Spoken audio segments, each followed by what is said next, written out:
Generally what we do is we're going to rotate the crankshaft 2 turns and then realign our marks. So I'm going to remove this holding tool, and then we're going to do exactly that. Always, always, always rotate the engine in direction of rotation.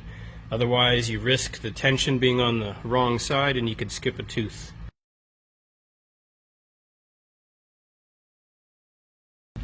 We're going to double check that our adjustment hasn't moved, so the lug and the square are in line, so we get the proper tension.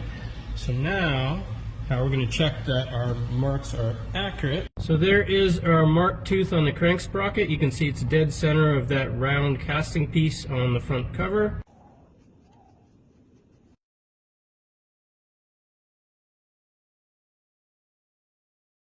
Now we have the balancer back on. We're just going to fine tune the timing mark.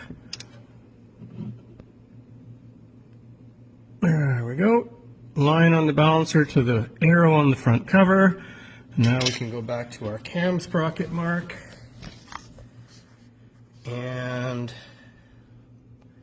I'm pretty happy with that. That's way better than it was when it came apart. It was almost a full tooth apart. So we're bang on the money.